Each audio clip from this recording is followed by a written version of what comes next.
오늘은 파킹 통장을 이기는 ETF를 알아보도록 하겠습니다.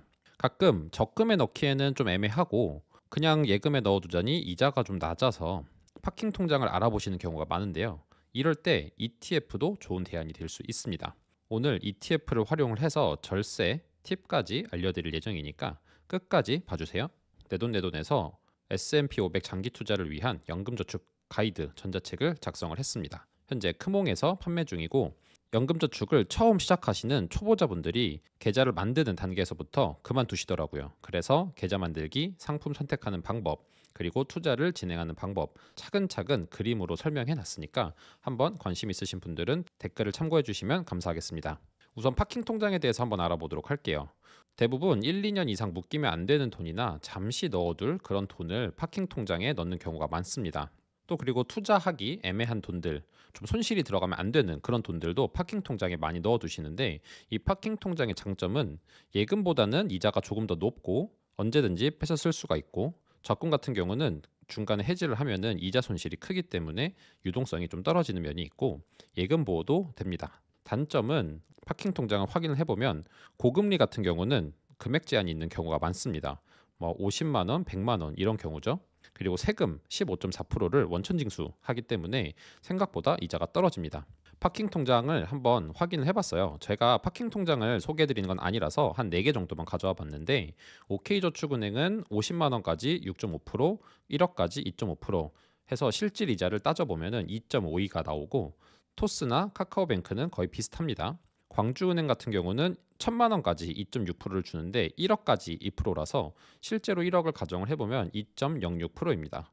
이렇게 금액 한도만 있으면은 괜찮은데 이자를 받는데 마케팅 동의를 하거나 급여 통장을 연결해야 되거나 이런 까다로운 조건들도 많아서 사실 파킹 통장이 저는 개인적으로 땡기지가 않더라고요. 여러분들은 어떻게 생각하시는지가 좀 궁금합니다. 한번 댓글에 의견을 주셔도 감사하겠습니다. 그런데 이 파킹 통장은 단순히 받는 이자가 중요한 게 아니라 실제로 지급될 때는 15.4%가 떼이고 들어오기 때문에 실제 세후 이자가 중요합니다. 세후 이자를 보면은 이렇게 떨어지는데, 오키저축은행 같은 경우는 2.52가 2.14로 떨어지고 광주은행 같은 경우도 2.06에서 1.74로 떨어지죠. 따라서 실제로 기대하는 이자보다도 더 적게 들어와서 이자를 받아보면은 생각보다 도움이 별로 안 되는데, 이런 생각이 저는 굉장히 많이 들었었어요. 파킹 통장의 대안이 되려면 장점은 살리고 단점은 보완을 해야 될 텐데, 당연히 이자는 유지를 하거나 높아야 되겠죠. 똑같이 유동성은 좋아야 될 거고 안정성도 당연히 좋아야 할 겁니다. 그리고 단점을 보완을 해야 될 텐데, 금액 한도는 없어야 될 거고 세금까지 줄일 수 있는 팁이 있다고 하면은 파킹 통장의 대안이 될 수 있을 것 같습니다. 그래서 오늘은 ETF로 한번 어떻게 가능한지 알아봤는데, ETF 하면은 주식으로 해서 변동성 크고 손실 보는 그런 상품 아니야? 이렇게 생각하시는 분들도 있을 텐데, ETF의 종류는 정말 다양합니다. 채권으로 구성된 상품들도 있고 원자재로 구성된 상품들도 있어서 선택의 폭이 정말 다양하기 때문에 한번 고려를 해보시는 것도 좋습니다. ETF를 바로 소개해드리기 전에 ETF의 장점과 단점도 한번 알아보도록 할게요. 장점은 파킹 통장보다 수익이 높다는 점입니다. 뒤에서 보여드리도록 할게요. 그리고 납입 한도가 없습니다. 원하는 만큼 넣으실 수 있어요. 그리고 절세할 수 있는 방법도 존재합니다. 단점은 원금 보장이 되지 않는다라는 점인데 금융상품의 기본적인 특징입니다. 하지만 오늘 소개드릴 ETF들은 안전상품 등급을 갖고 있기도 하고 원금 손실 가능성이 매우 낮은 상품들이기 때문에 한번 확인을 해보고 마음에 든다, 괜찮을 것 같아 라는 생각이 드시면 투자를 해보셔도 좋을 것 같습니다. 오늘 소개드릴 ETF는 파킹형 ETF들입니다. MMF ETF와 CD금리 ETF인데 MMF ETF부터 알아보도록 할게요. MMF ETF, 머니마켓 ETF 같은 경우는 안전하면서도 유동성이 높고 기간이 매우 짧은 상품들로 운영하는 펀드들입니다. 단기 국채, 기업 어음, 양도성 예금 증서, 환매 조건부 채권, 이름은 어렵지만 다 대출 증서라고 이해해 주시면 됩니다. 국가가 대출을 받는 것, 기업이 대출을 받는 것, 은행이 대출을 받는 것, 은행이나 증권사가 대출을 받는 것, 이렇게 간단하게 이해해 주시면 되고, 대신에 이 증서들을 주고 이자를 지급을 합니다. 만기가 도래했을 때 원금과 이자를 한 번에 주는 경우도 있고 필요에 따라서 빨리 중도 상환하는 그런 상품들도 있습니다. 그래서 MMF ETF 같은 경우는 이러한 다양한 종류의 상품을 이용을 해서 조금은 초과 수익을 낼 수 있도록 운영이 되고 있습니다. MMF ETF 종류를 소개해 드리도록 하겠습니다. 오늘은 4개 상품을 가져왔는데 순자산 총액과 보수 비용을 따져서 4가지 상품을 가져와 봤습니다. 구체적인 정보가 궁금하신 분들은 댓글에 있는 블로그를 참고해 주시면 좋을 것 같습니다. 코덱스 머니마켓, 라이스 머니마켓, 플러스 머니마켓, 키움 머니마켓 4개 상품이고요. 상장일은 그리 오래되지 않았습니다. 한번 그러면 수익률을 보도록 해보겠습니다. 만들어진 지 제일 오래된 라이즈 머니마켓 같은 경우는 1년 수익률을 전체를 볼 수 있었고 1년간 보인 수익이 3.83%가 나왔습니다. 실제로 나쁘지 않은 수익률을 보여줬던 것 같아요. 그리고 아직 1년이 되지 않은 키움 머니마켓 액티브 같은 경우도 3.67, 그리고 플러스 머니마켓 액티브는 3.43, 코덱스는 2.01%를 보여줬습니다. 그리고 크게 변동성 없이 꾸준히 올라가는 모습을 보여주고 있습니다. 파킹 통장 같은 경우는 월 또는 분기로 이자를 지급을 하는데 이 상품은 하루만 투자해도 수익이 누적되는 형태로 운영이 되고 있어서 짧게 투자를 하더라도 이자를 받아갈 수 있는 구조로 운영이 되고 있습니다. 이제 CD금리 ETF에 대해서 한번 알아보도록 할게요. CD금리라고 하기 전에 이 CD가 무엇이냐라고 하면은 은행이 발행하는 단기 예금 증서라고 하는데 이렇게 하면 이해하기가 어렵고 은행이 돈이 필요할 때 발행하는 대출 증서다라고 이해해 주시면 됩니다. 따라서 지금 당장 은행에 돈이 좀 부족해서 만기를 보통 한 90일 정도로 해가지고 대출 증서를 발행을 합니다. 그러면은 이 CD금리 ETF를 운영하는 회사에서는 이 증서를 가져다가 이자를 지급을 받고 투자자에게 이자를 나눠준다라고 간단하게 이해해 주시면 돼요. 그러면 CD금리는 무엇이냐라고 하면은 은행이 시장에서 조달하는 돈에 지급하는 이자라고 이해해 주시면 됩니다. 그래서 CD금리는 보통 이렇게 고지가 되어 있습니다. 최근에는 2.85%라고 해서 이 CD금리 ETF에 투자를 했을 때 1년 정도 투자를 하면은 어느 정도의 수익을 낼 수 있을지 미리 확인을 해보실 수도 있습니다. CD금리하고 다르게 MMF ETF 같은 경우는 이런 게 고지가 되어 있지 않은데 이유는 4가지 종류를 다 활용을 해서 제일 수익률이 좋은 거를 투자하기 때문에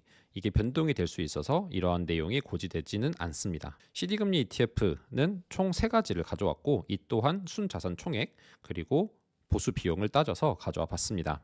아무래도 제일 안정성이 좋은 상품들로 소개시켜 드려야 되기 때문에 이렇게 3개만 가지고 왔고 좀 더 구체적인 내용이 궁금하시면 저희 블로그를 확인해 주세요. 이 3개 상품 다 상장일은 크게 오래되진 않았습니다. 코덱스 상품이 제일 오래됐습니다. CD금리 ETF 같은 경우 코덱스가 1년 이상의 거래 내역이 있어서 가지고 와봤는데 3.39%가 나오고 있습니다. 실제로 MMF ETF보다는 좀 낮은 수익률을 보여주고 있죠. 아무래도 CD금리만 활용을 하기 때문에 그렇다라고 이해해 주시면 되고 MMF하고 비슷하게 꾸준히 변동성 없이 상승하는 모습을 보여주고 있습니다.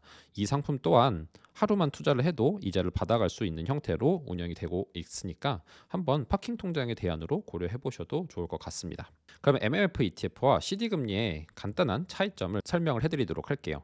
MMF는 앞에서 보여드린 것처럼 4개 정도 다양한 상품을 활용을 해서 조금 더 높은 수익을 내기 위해서 운영이 되고 있습니다. 다만 CD금리는 단일 상품으로 CD라는 단일 상품으로만 운영이 되고 있어요.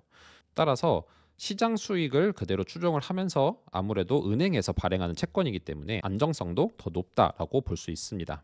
MMF 같은 경우는 기업어음 같은 경우가 있어서 혹시 부도가 날 수 있지 않냐 이렇게 걱정하실 수 있는데 기업어음 중에서도 우량한 회사들로만 구성을 하기 때문에 큰 위험성은 없다라고 보입니다. 하지만 이 기업어음 들어간 것이 좀 불안하다 싶으시면은 은행에서 발행하는 CD금리로만 운영이 되는 CD금리 ETF를 선택하시면은 조금 더 안전하게 운영이 가능하다라고 생각합니다. MMF와 CD금리를 보여드렸고 실제로 수익률도 나쁘지 않고 파킹 통장처럼 조건도 없고 한도가 없습니다. 원하는 만큼 내가 2천만 원, 1억이 있으면은 얼마든지 넣으실 수 있습니다. 저는 개인적으로 투자할 때 편리한 게 되게 중요하다라고 생각을 합니다. 따라서 파킹 통장보다는 현재 저는 CD금리 ETF를 이용하고 있습니다. 직장인들이 투자를 할 때 이것저것 따지고 통장 쪼개기까지 해가면서 관리하기가 여간 불편한 게 아닙니다. 따라서 이렇게 간편하게 투자할 수 있는 MMF나 CD금리를 이용하시는 것도 좋은 방법이지 않을까 생각이 듭니다. 그러면 지금부터는 절세 방법을 한번 알려드리도록 하겠습니다. ISA 계좌를 활용하는 방법인데요. ISA 운영을 현재 안 하고 있다고 하면은 한번 이거를 활용을 해보셔도 좋을 것 같습니다. ISA 계좌의 특성을 알려드리는 파트는 아니니까 혹시 궁금하신 분들은 위에 영상을 참고해 주시면 좋을 것 같아요. ISA 계좌는 연 2천만 원까지 납입이 가능하고 3년 정도 유지를 해야 200만 원까지 비과세 혜택을 받을 수 있습니다. 만약에 ISA 계좌를 운영을 안 하고 계시다고 하면은 ISA 계좌를 열어서 남는 자금을 연 2천만 원 한도 내에서 ISA 계좌로 넣고 MMF와 CD 금리를 사시면 됩니다. 한번 가정을 해볼게요.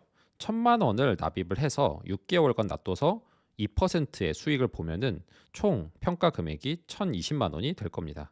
이 중에서 지금 당장 500만 원을 빼야 하면은 500만 원을 그대로 통장에서 빼고 520만 원을 놔두고 3년간 유지를 하면은 비과세 혜택을 볼 수 있습니다. 여기에서 중요한 거는 수익금만 빼지 않으면 된다는 것입니다. 만약에 1,000만 원이 필요하면은 1,000만 원을 다 빼고 20만 원만 남겨놓고 이 20만 원으로 또 투자를 해두면 3년간 유지를 하면 비과세 혜택을 보실 수 있습니다. 이렇게 갑자기 1,000만 원까지 다 빼는 상황은 극단적일 수 있는 거고, 만약에 필요에 따라서 100만 원, 200만 원이 필요하면은 빼서 사용을 하시면 되고, 나머지 자금은 계속 운영이 되면서 수익을 창출하고 있으니까 이대로 그냥 가만히 두면은 비과세 혜택을 누리실 수 있습니다. 근데 현재 ISA 계좌를 운영하고 계시는 분들이라고 하면은 이런 식으로 활용을 해보셔도 될 것 같아요. 2천만 원까지는 납입이 가능한데 2천만 원을 매년 꼬박꼬박 넣기는 힘들 수도 있습니다. 그래서 300만 원, 1,000만 원 이렇게 납입을 하시는 경우가 많은데, 남는 금액을 파킹 통장에 넣으려고 했던 자금으로 넣으셔서 MMF나 CD 금리에 투자하시는 것도 방법입니다. 필요하면은 원금만 빼서 활용을 하시고 남은 수익금은 재투자를 해서 ISA 운영 수익을 높이는데 활용을 하시면 좋을 것 같습니다. 마지막으로 IRP 계좌에서 활용하는 방법을 알려드리도록 할게요. IRP 계좌는 퇴직금으로 운영이 되는 계좌이기 때문에 정부에서 투자 자산 중 30%는 무조건 안전한 자산에 넣어라 라고 조건이 있습니다. 그래서 만약에 1,000만 원을 납입했을 시에 300만 원까지는 안전자산에 넣어야 됩니다. 이 CD 금리와 MMF, ETF 같은 경우는 안전자산에 들어가거든요. 여기에서 알 수 있듯이 국가에서도 이러한 상품은 안전하다라고 보고 있는 겁니다. 따라서 너무 걱정하실 필요 없이 한번 활용을 해보셔도 좋을 것 같습니다. 그래서 300만 원까지 MMF와 CD 금리를 투자를 해서 이자 수익을 누리고 있으면서 혹시 필요할 때 매도해서 활용을 하실 수 있는데, 이 IRP를 이용하시는 분들 중에 미국 투자 상품인 S&P 500이나 나스닥 100 같은 상품에 투자를 하시는 분들이 많습니다. 그런데 이 주식형 상품 같은 경우는 잘 올라가다가도 변동성이 발생해서 떨어지고 또 올라가거든요. 이렇게 떨어질 때 MMF ETF나 CD 금리를 매도해서 물타기에 활용을 하시면은 유연하게 IRP 계좌를 운영하실 수 있습니다. 마지막으로 드리고 싶은 말씀은 ETF도 잘 선택하면 안전하다라는 것입니다. 금융상품이라고 해서 무조건 기피할 필요는 없을 것 같아요. 절세 계좌에도 이용할 수 있고 자율성도 좋고, 안정성은 국가에서 이런 건 안전한 상품입니다 라고 지정한 상품들도 있기 때문에 안정성까지도 챙겨가실 수 있다라고 생각이 듭니다. 대부분 주거래 은행이라고 파킹 통장도 은행에 넣어두는 경우가 많은데, 은행은 높은 이자를 받기 위해서 다양한 조건을 제시하기도 하고 한도를 걸기도 합니다. 따라서 은행이 무조건 좋은 선택은 아닐 수 있습니다. 원금 보장이 된다고 해서 은행만 보실 게 아니라 안전한 금융상품은 무엇이 있는지 확인을 해보고 내 남는 자금을 적극적으로 운영을 해보시면 미래에 더 나은 수익을 창출하실 수 있다고 생각합니다. 오늘은 파킹 통장을 대체할 수 있는 ETF를 한번 알아봤는데요. 오늘 영상을 보시고 파킹 ETF에 투자하고 싶은 생각이 드셨는지 궁금합니다. 혹시 궁금하신 거나 아니면은 영상을 보시면서 든 생각을 댓글로 알려주셔도 좋을 것 같습니다. 다음에도 좋은 영상으로 돌아오도록 하겠습니다. 구독과 좋아요 부탁드립니다.